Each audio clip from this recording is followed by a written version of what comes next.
A mensagem de Jesus é identificada no Novo Testamento em vários lugares como pregar o Evangelho do Reino de Deus. Esse Evangelho do Reino era a mensagem de Paulo também. Fala que ele falou com eles coisas concernentes ao Reino de Deus. O plano de Deus para o mundo está encapsulado no Reino de Deus. Então, se nós queremos pregar a mesma mensagem que Jesus pregou, e se nós queremos perseguir os mesmos alvos que Jesus está perseguindo com o Evangelho, compete a nós entendermos melhor a natureza e o funcionamento deste reino.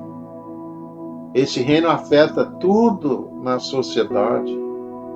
Então, queremos contemplar um pouco estas verdades com vocês hoje.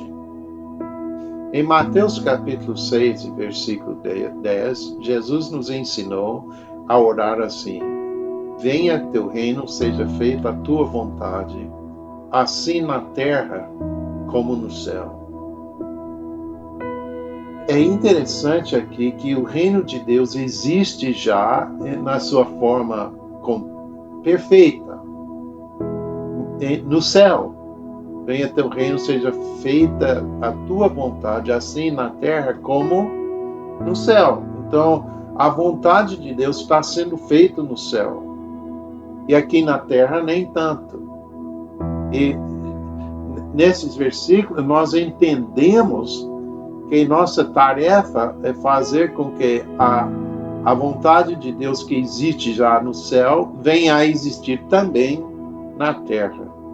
Então, o reino de Deus não é estático ou parado, não é passivo, está em movimento, é um reino dinâmico. E, de certa forma, a nossa tarefa aqui na terra é de trazer o céu para a terra.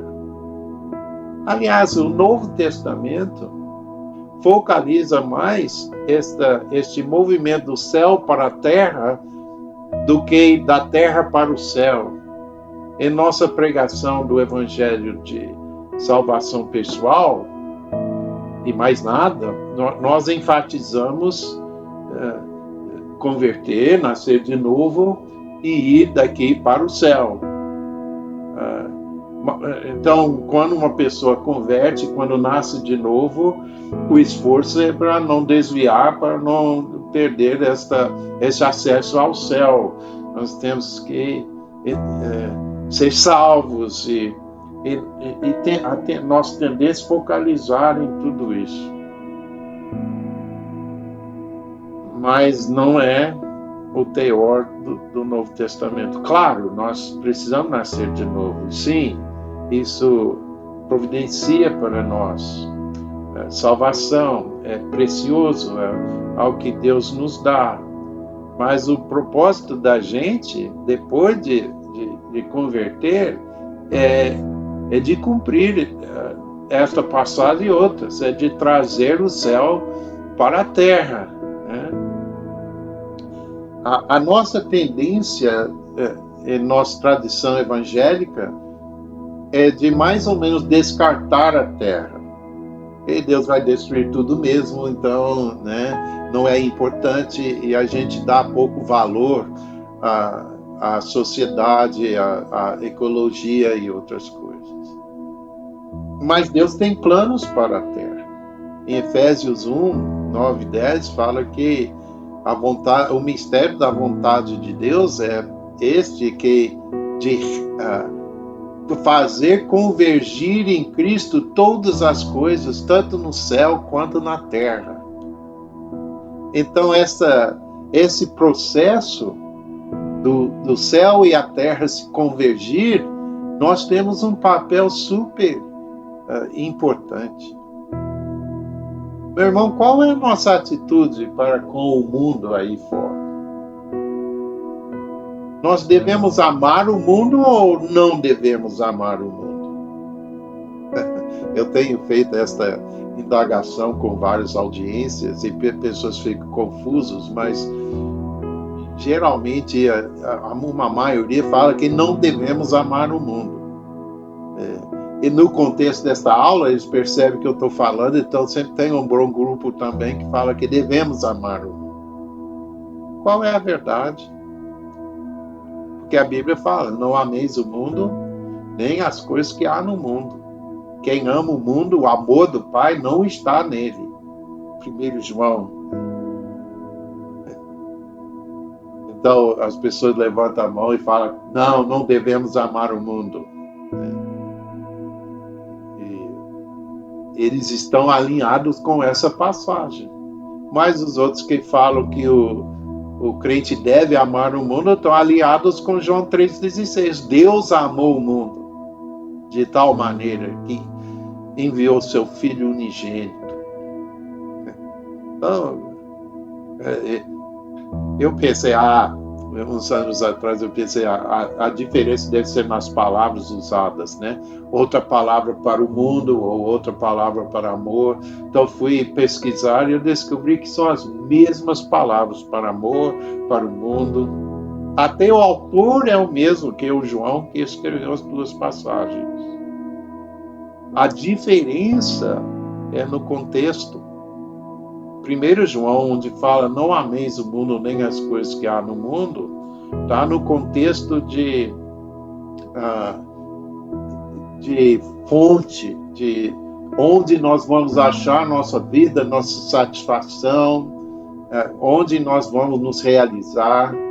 Você sabe que crente não pode ver este mundo como a fonte da sua alegria, da sua paz, da sua satisfação. Isso é proibido pelo Senhor. Este mundo não é sua fonte. Ele é a nossa fonte. A satisfação vem dele. A paz que excede todo entendimento vem dele. A alegria do Senhor que nos fortalece vem dele. Então não ameis o mundo como fonte. Mas João 3,16 é no contexto, é outro contexto. Deus amou o mundo de tal maneira que ele deu. Então nós temos que amar o mundo como Deus amou o mundo, nos entregando para o bem-estar da sociedade, dos povos, das pessoas e das nações. Este amor não pode ter fronteira. Deus ama todas as nações. Meus irmãos, se todo mundo não é importante, então ninguém é importante. Então, em Apocalipse, nós vemos que em torno do trono tem pessoas de todas as nações, todos os povos, todas as línguas. E nós temos que ter essa mentalidade bíblica. Nossa cosmovisão é formada na palavra, não é formada lá fora, na mídia ou na sociedade ou na arte popular. É formado na Bíblia. Aqui que nós achamos a verdade. Então, nós, como homens e mulheres de Deus, nós temos que amar o mundo sim, mas não como nossa fonte, como o alvo de nossa entrega. Nós entregamos a Jesus e aí nós servimos o bem-estar do mundo, porque Ele quer abençoar o mundo. Então esse é o processo, ele vem do céu para a terra. E Deus está preocupado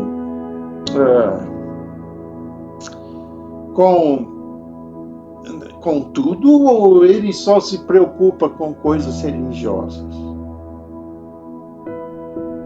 Talvez seja um dos grandes entendimentos que podemos ter do reino, é que o reino vem impactar tudo. Vocês sabem que teve uns jocumeiros em Kona que estavam preocupados com os chineses, porque isso umas décadas atrás, mas muitos, quer dizer, dezenas de milhões de chineses estavam convertendo. Mas eles têm uma forma de escrever que cada palavra é um caráter. Então, você, para poder ler direito, tem que aprender milhares de caráteres. Para ler a Bíblia tem que saber 8.000, decorar. O chinês comum tem uma média de 2.000 caracteres que ele entende. Então, esses novos convertidos, como vão ler a Bíblia? Então, essa turma no Havaí não sabe de nada, mas eles têm amor pelo povo chinês e pelos planos de Deus, então eles começam a trabalhar em cima, tentando criar alguma forma de escrever entre a natureza complexa de ter que decorar milhares de caracteres e nosso sistema de alfabeto, que é extremamente abstrato. Você tem uma marca no papel que representa a letra, se você ajunta uma combinação de letras, representa uma palavra. Então, tem camadas e camadas de abstrações. Eles queriam algo no meio. Eles não sabiam, mas os PhDs e cientistas de línguas e tal, eles já tinham tentado isso e tinham concluído que era impossível, né? Eu não entendo o suficiente para entender porquê, mas foi a conclusão. Mas essa Joquemerá não sabia disso, então eles foram trabalhando felizes, vão criar algo para os chineses poderem ler a Bíblia. Logo eles se deram de cara com a impossibilidade e não sabiam o que fazer. Então, Joquemerá, quando não sabe o que fazer, ele geralmente chama os outros para uma reunião de oração. Então, eles começaram a orar sobre este assunto. No meio dessa reunião de oração, Deus falou com Loren Cunningham e disse: Loren, faça todo mundo impor as mãos sobre Dave Hamilton, que eu vou dar a resposta para ele. Então, obedeceram, oraram por David Hamilton. Eu sou amigo de David, eu perguntei para ele: David, como foi? Ele disse: Jimmy, a resposta veio na minha cabeça como se fosse uma imagem visível. E eu tive que desenhar rapidinho antes de esquecer. Aí eles ficaram contentes, porque eles sentiram que veio do céu, para eles, a solução para esse problema humano. Que tem muitas outras aplicações, não é só religioso. Não.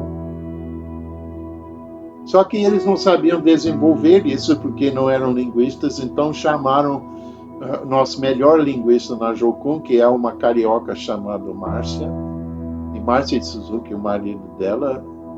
A Márcia, naquela época, foi sozinho para o Havaí.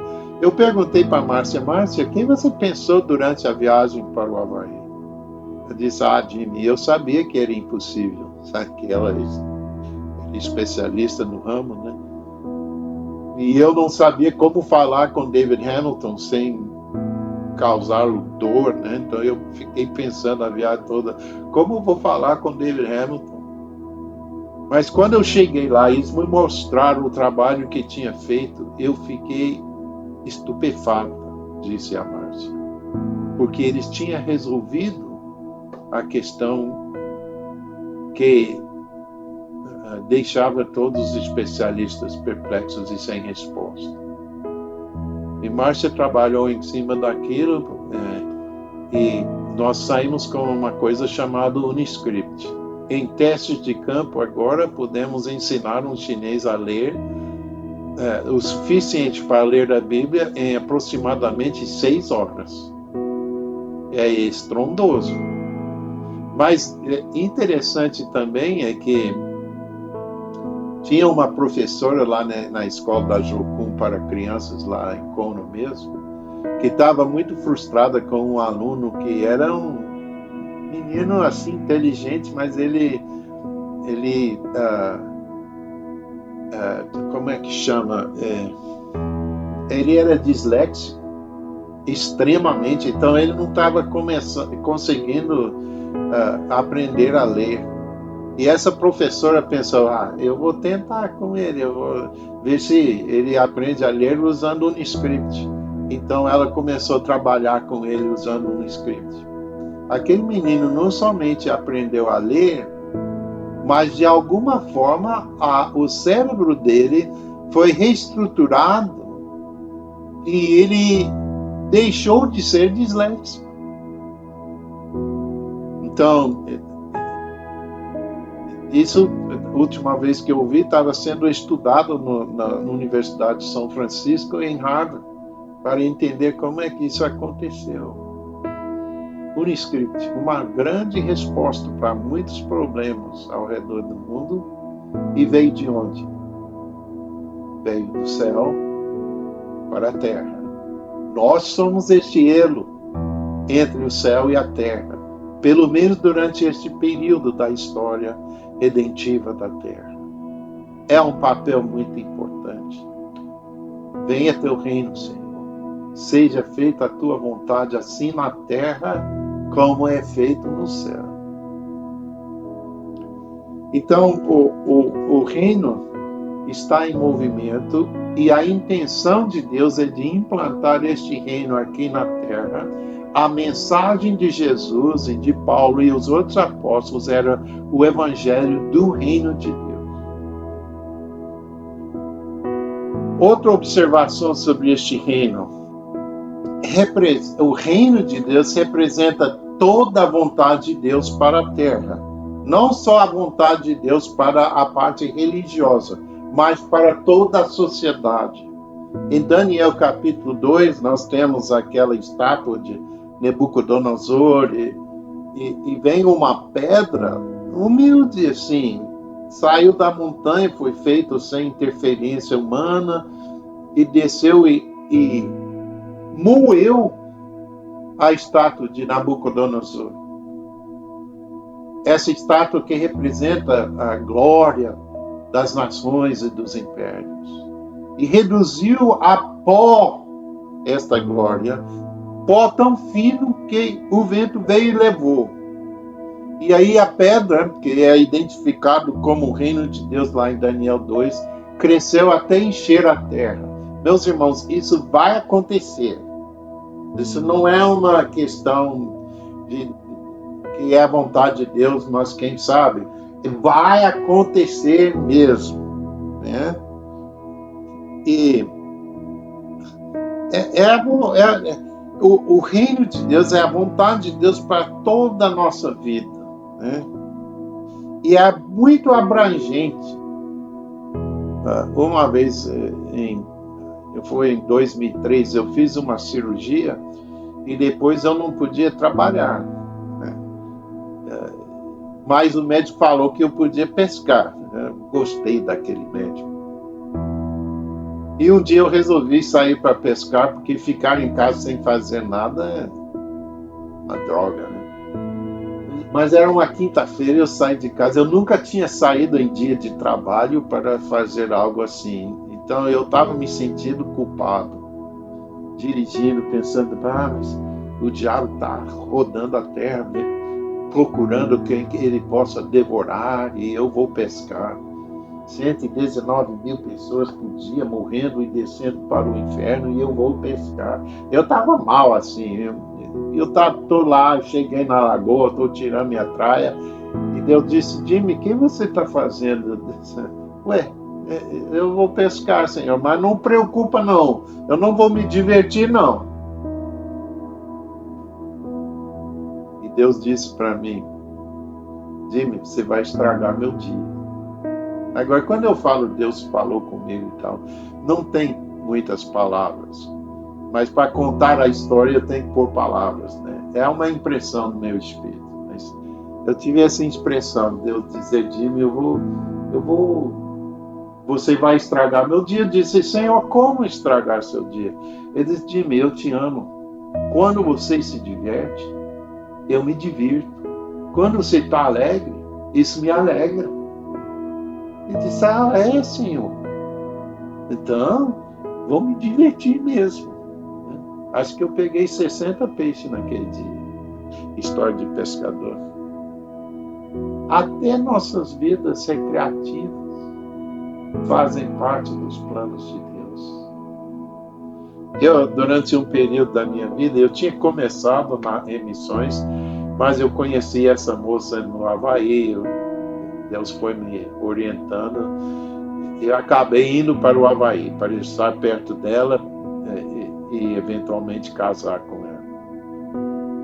E eu estava hospedado numa casa de oração, mas eu não tinha atividade, né? Então, eu sou ruim para fazer nada. Então, um dia eu fiz um plano com a Pamela, né? E levei ela para a universidade, fiquei com o carro dela, comprei um jornal e eu comecei a marcar todos os anúncios sobre empregos e os que eu achava que eu podia talvez conseguir. Eu estava no meio desse processo e eu senti o Senhor me confrontar. Ele disse: Jimmy, para com isso. Eu disse: tá bom, Senhor. Então parei, voltei para o outro lado da ilha. Eu estava sentado na cozinha, na casa de oração, fazendo nada, né? Fazendo mal feito também, lá todo assim, inquieto. E meu olho caiu sobre um jornalzinho de bairro, esse tipo que eles dão de graça. E lá no jornalzinho de bairro tinha um anúncio para vir entrevistar para um possível emprego. E eu estou lá, e eu te repreendo, Satanás. E Deus disse: Jimmy, eu quero que você ligue para lá. Eu disse: mas Senhor, acabou de me repreender porque eu estava olhando anúncio de emprego no jornal. Ele disse: Jimmy, você não entendeu. Eu não te repreendi porque estava olhando no jornal, nem porque você estava buscando um emprego. Eu te repreendi porque você não me incluiu. Aí eu entendi. Então peguei o telefone, liguei para lá. Eles deram risada quando eu falei: eu quero fazer a entrevista. Eles falaram: deve ser o velho esse jornal, né? Eu olhei, estava até amarelo onde o sol estava pegando no papel. Eu disse: mas tudo bem, eu quero fazer a entrevista mesmo assim. Eles falaram: mas a vaga já foi preenchida. Eu disse: não, mas eu quero. Mas vai perder seu tempo. Eu disse: não tem problema. Eu insisti porque a ideia não era minha, era o Senhor me impulsionando nesse sentido. Então eu fui lá, fiz a entrevista, era sexta-feira pela manhã. Sexta-feira à tarde, eles me ligaram, falaram: pode vir segunda-feira, tem emprego para você. Então, segunda-feira eu fui lá. Agora era um emprego 4 horas por dia. Lá, salário mínimo é pago pelas horas trabalhadas. Então, eles estavam me oferecendo 4 horas por dia. E no salário mínimo. Então, era meio salário mínimo, na verdade. No Havaí não vale a pena nem sair da cama por meio salário mínimo. Mas já que a ideia não era minha, era de Deus, aceitei. Meu trabalho era de empurrar um carrinho na almoxarifado. Era uma fábrica que fazia coisa para turista comprar, para levar embora. E eu empurrava este carrinho com os pedidos das lojas. E então colocava 8 de uma coisa, 6 de outra coisa e assim adiante, até preencher, até completar todo o pedido. Aí empurrava o carrinho para uma máquina que embrulhava e mandava para a loja. Era uma monotonia. E também, quando eu fico em pé assim, muito tempo, me dá muita dor. E meus pés não funcionam direito. Nasci com pés tortos. Então, no segundo, terceiro dia, eu estou lá, eu estou chateado. Estúpido emprego, cara. E Deus chega para mim e diz: Jimmy, o que está fazendo? Eu disse: Senhor, eu estou fazendo esse emprego que o Senhor me arrumou. Muito obrigado. Ele disse: mas está fazendo tudo errado. Eu disse: Senhor, como tudo errado? Um chimpanzé bem treinado faria esse emprego. Ele disse: mas você não está no espírito. Você não está em comunhão comigo enquanto está fazendo. Não está praticando minha presença. Eu disse: tá bom, Senhor, entendi. Então eu comecei a levantar mais cedo ainda. ter mais tempo com o Senhor. Ele começou a me dar trechos para aquele dia. Eu ia meditando naquilo. Muitas vezes tinha corinhos para cantar que tinha a ver com aquele assunto. E aquele almoxarifado se tornou meu catedral. E eu comecei a ter grande alegria em ir para lá e ver o que Deus tinha para mim naquele dia. E um dia lá eu estava passando por um corredor pequeno e o dono da firma, da fábrica, passou por mim. E ele disse, bom dia, como vai? Agora ele não queria saber como eu ia, mas é o que você fala, né? Quando encontra de manhã. Mas quando ele falou comigo, eu estava no espírito e eu senti o coração de Deus por ele. Eu disse, eu estou muito bem, mas você, como está? E ele sentiu algo diferente. Tinha uma escada que subia lá do lado, ele sentou no 3º, 4º grau para ficar no meu nível, ele era muito alto. Ele me olhou assim e disse, olha, eu não estou muito bem, mas por que você pergunta? Eu disse, porque eu sou um crente, eu sou um discípulo sério de Jesus. E quando o Senhor falou comigo agora, eu senti o coração dele por você. Por isso que eu pergunto. Você sabe, aquele homem ficou fascinado comigo. E ele uns dias depois, me chamou para o escritório dele. Disse, Jim, nós vamos te dar uma promoção. Eu disse, não, seu cara, melhor não me dar. Isso não é bom para a sua firma, porque eu sou chamado para ser missionário. Não. Eu nem estava preocupado se ele me achasse assim louco e me mandasse embora. Para mim teria sido um bom resultado também. Mas ele não ficou. Ele disse, vamos ver. Eu falava com ele, olha, logo que eu casar, eu vou embora para missões. Ele disse, vamos ver. Aí me promovi. Eu fiquei lá 6 meses e no fim era coordenador de todas as vendas da firma. Eu não consigo vender nada, viu, irmão? Foi uma coisa que Deus fez. Porque naquela função, eu viajava com ele no avião particular dele para as outras ilhas do Havaí e tivemos longas horas para conversar sobre as coisas de Deus. Vi ele chorar muitas vezes, tocado por Jesus. Um dia ele veio para mim e disse, Jimmy, tem algum amigo seu lá na sua igreja que precisa de emprego? E eu só quero seus amigos aqui agora. Até eu sair da firma, todos os setores da fábrica, faltando só um setor da fábrica, tudo era gerenciado por membros de nossa igreja. Deus não está interessado somente em igreja. Ele está interessado no seu emprego, ele está interessado no seu recreio, ele está interessado na sua vida emocional e mental. O reino de Deus vem sarar todas essas coisas, vem pôr tudo em ordem, vem alinhar tudo com a verdade, vem trazer um bem-estar abrangente para a raça humana. Vocês sabem, eu gosto de arco e flecha. E um dia eu estava no YouTube e eu vi que tinha uma entrevista lá com Matt McPherson. Ele é dono, fundador de uma empresa americana que produz arcos de alta tecnologia. Naquela época, era aquela empresa que fazia quase todas as inovações. E ele estava sendo entrevistado por um jornalista secular, não era um crente, e perguntava sobre coisas concernentes a arco e flecha. Mas no fim da entrevista ele disse, Matt, você tem mais de 100 patentes no seu nome. Ninguém tem 100 patentes. Como você conseguiu isso? E Matt McPherson olhou o jornalista e disse, você quer saber mesmo?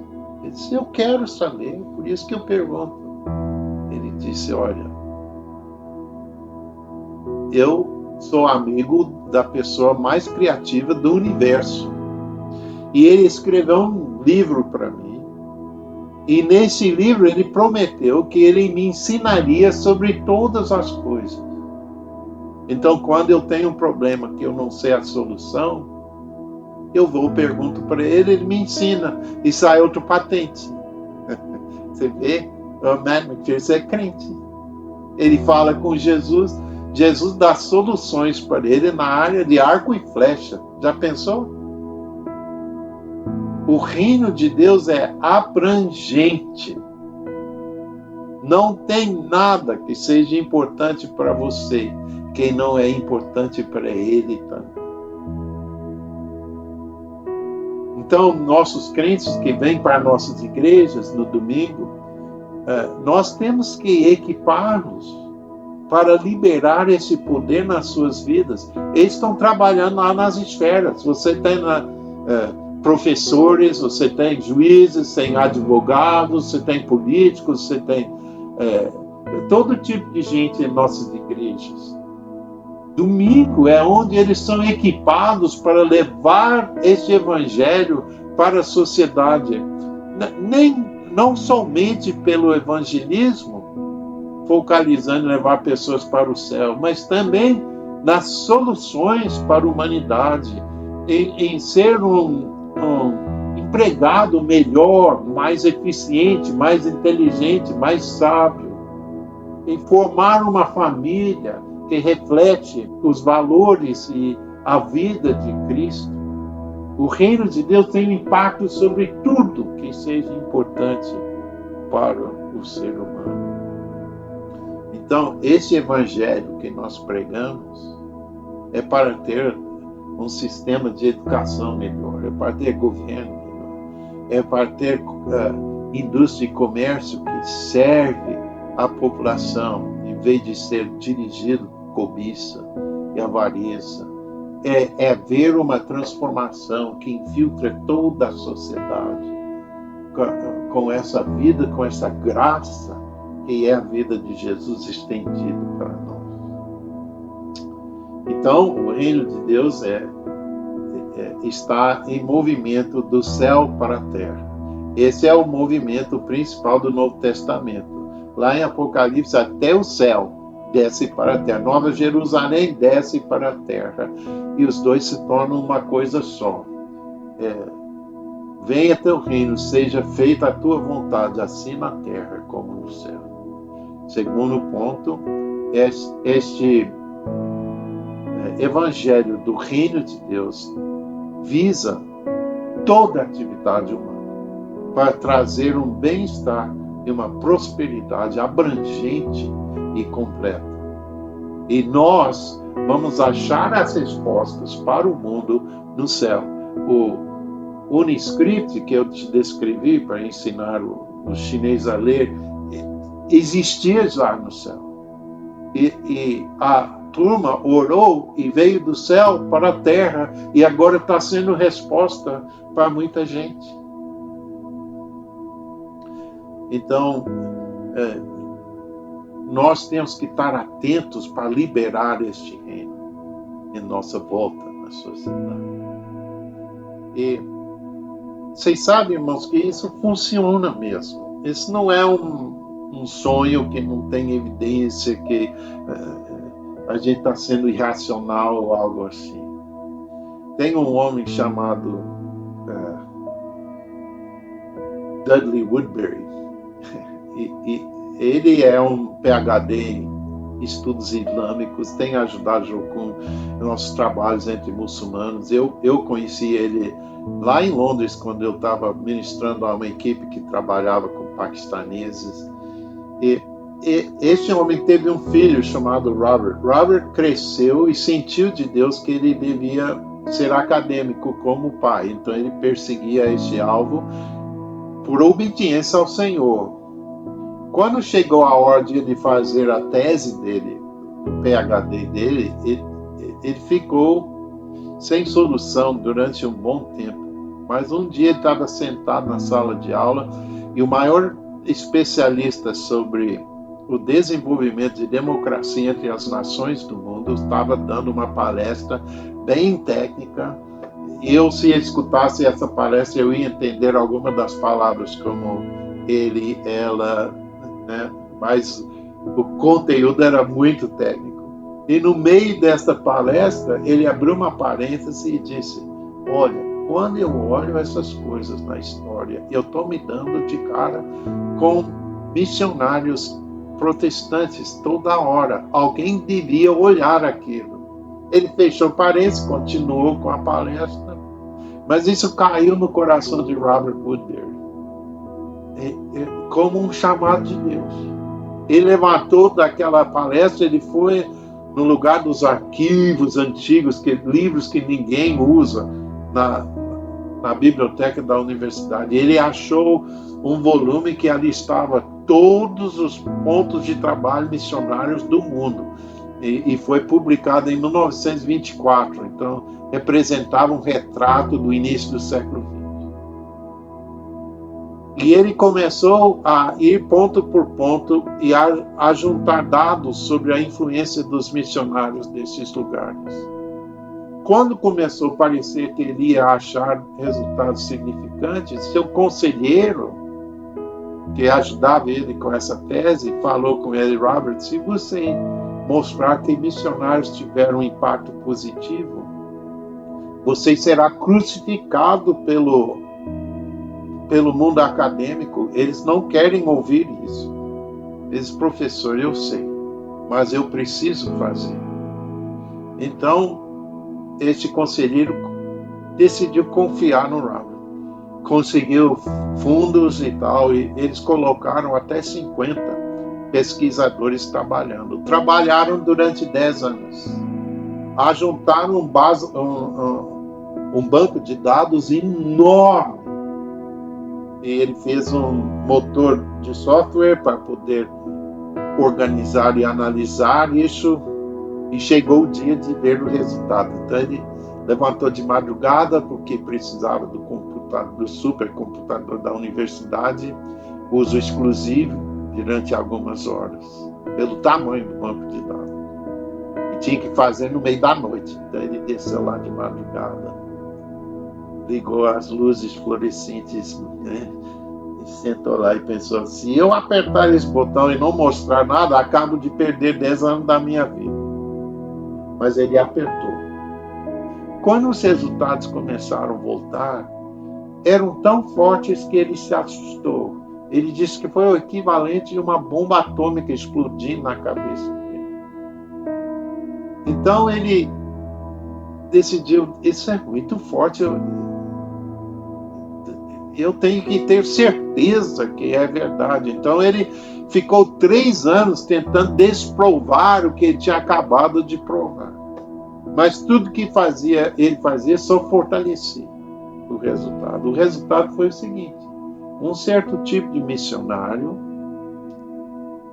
era o fator mais importante entre todos os fatores na transformação de nações. Não somente no sistema político, quer dizer, democracia, desenvolvimento de democracia, mas também em outras áreas de bem-estar humano, educação, tratamento médico, assim adiante. Meus irmãos, os missionários estão transformando nações há muito tempo. No século XIX, esses missionários saíram, mudaram as nações.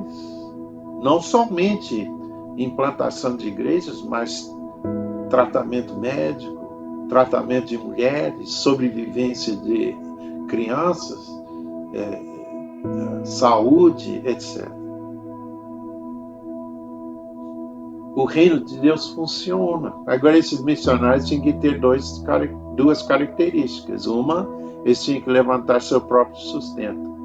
Os missionários que eram assim com as autoridades coloniais não transformaram nações. Por exemplo, os católicos, ou que ele estudou também, os missionários católicos, ou os protestantes que eram das igrejas oficiais da Europa e recebiam o salário do governo. Eles não tinham independência para brigar pelos povos, e eles não transformaram nações.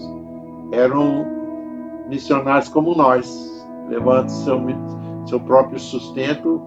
E o outro fator, fora o sustento, era os missionários que estavam tentando ganhar almas, que faziam evangelismo, transformaram nações. Os missionários que não faziam evangelismo não transformaram nações. Bem interessante para mim. Mas, de qualquer forma, o evangelho é maior fator nas transformações das nações nos últimos 200 anos. Então, temos em que construir. O reino de Deus, quando ele vem, ele transforma as coisas. Então, venha até o reino, seja feita tua vontade, assim na terra como no céu. O reino de Deus é perfeito no céu, e Deus quer que essa expressão chegue até a terra.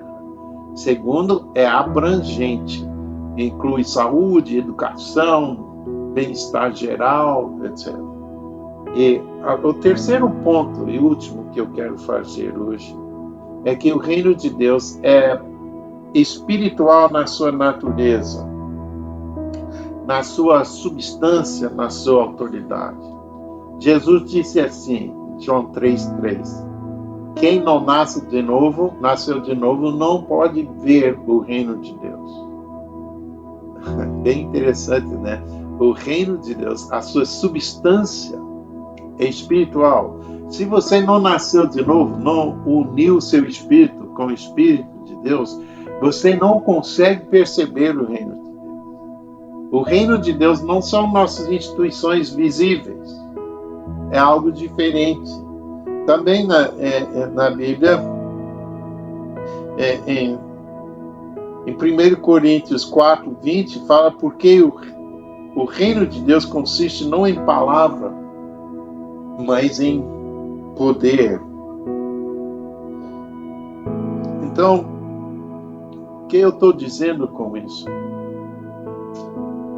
Meus irmãos, espiritualidade é pragmático e é super importante, é indispensável. Geralmente, quando nós falamos hoje sobre espiritualidade, é mais ou menos assim, aquele irmão, ele é muito espiritual, uau. A gente pode até ter uma admiração pela diligência, pelo sacrifício, pela renúncia, mas ninguém quer passar o dia de folga com aquela pessoa, porque nós não estamos apontando, em geral, não estamos apontando espiritualidade, nós estamos apontando moralidade, moralismo. A pessoa exige muito, mas isso não funciona, não produz vida. Nós conseguimos modificar nosso comportamento como seres humanos porque somos feitos na imagem e semelhança de Deus. Somos seres maravilhosos. Mas sabe o que não conseguimos fazer? Não conseguimos transformar nossos próprios corações.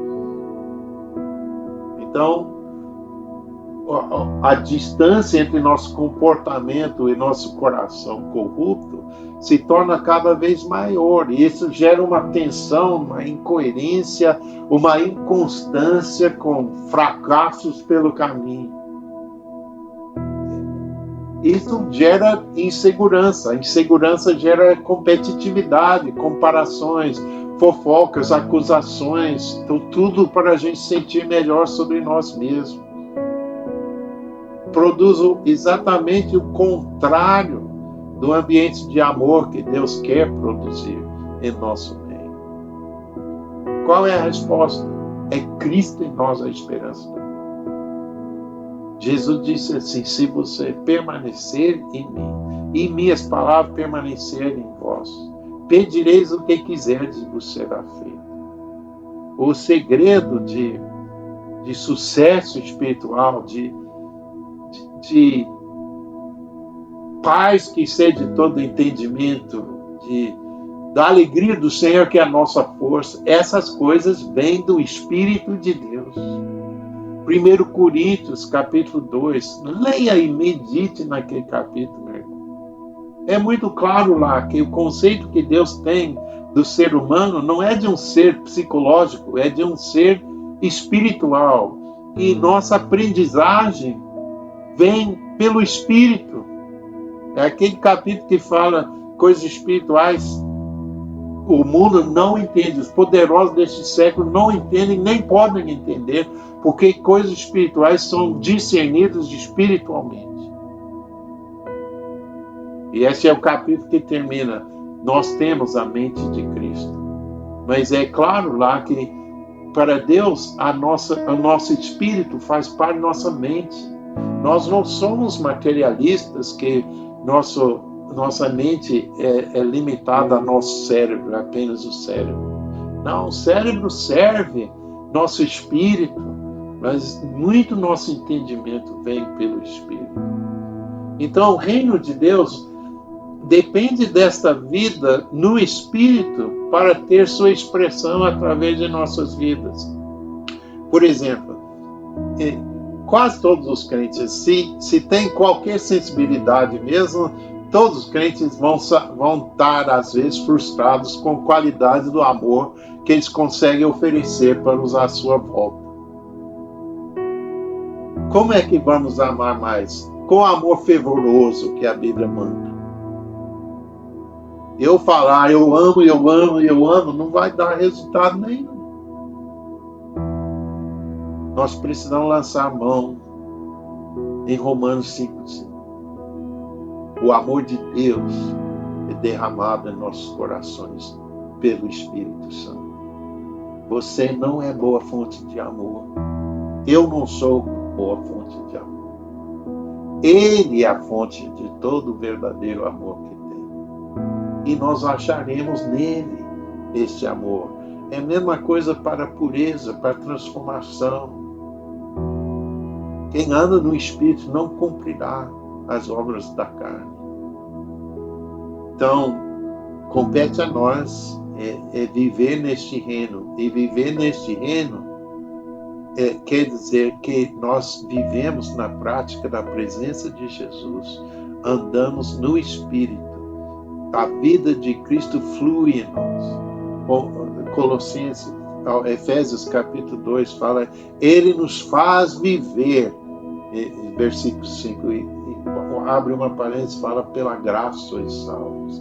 A graça de Deus é a vida de Cristo fluindo em nós, que compartilha essa vida conosco.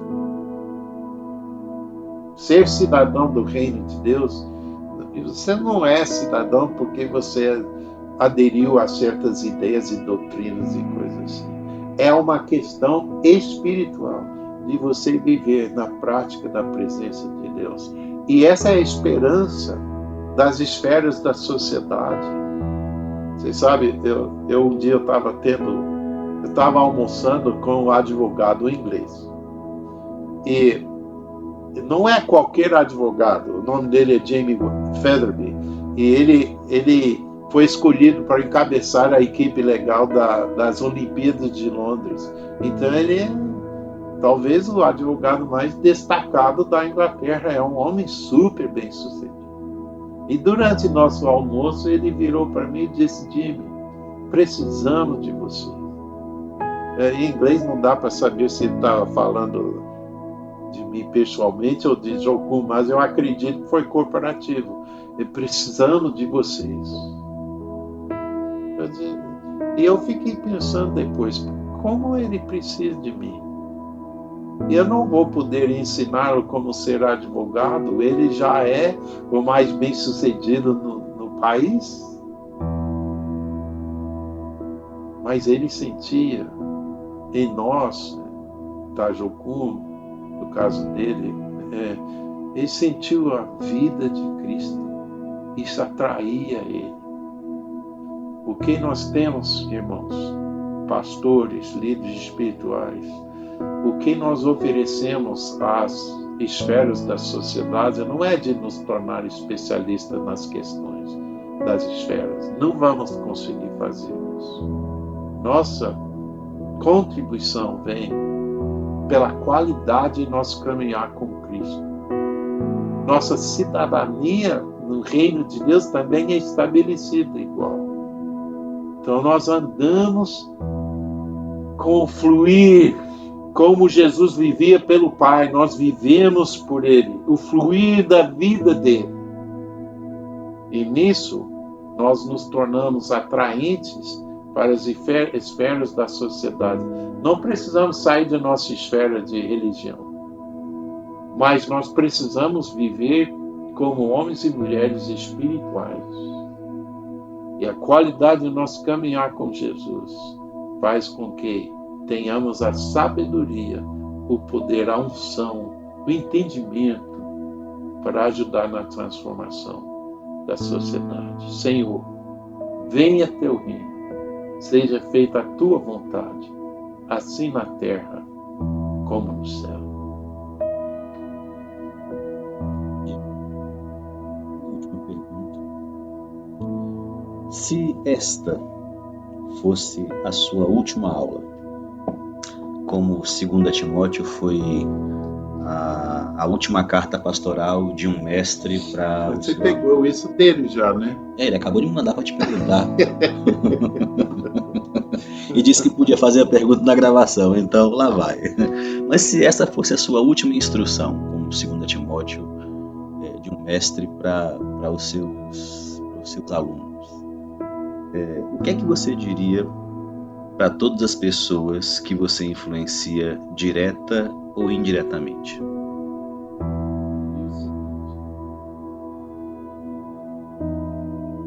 Ande no Espírito. Seja dispenseiro da graça de Deus. Tudo que você faz, estar alerto a Deus para ser fonte de graça para a pessoa com a qual você está interagindo. E eu diria mais, que nós possamos servir o reino de Deus no contexto do mistério da vontade de Deus, que é de fazer convergir em Cristo todas as coisas, tanto as do céu quanto as da terra. Esse é todos os povos, todas as nações, todas as línguas. Não podemos deixar ninguém fora, ou senão é uma contradição dos valores do reino de Deus. Temos que ter uma visão missionária de todos os povos. Mas nossa maneira de poder abençoar os povos, ou nossa paróquia, nossa igreja, nossa cidade, é pelo reino de Deus que flui em nós, e este reino é a vida de Cristo. E como ele vivia pelo Pai, nós vivemos por ele.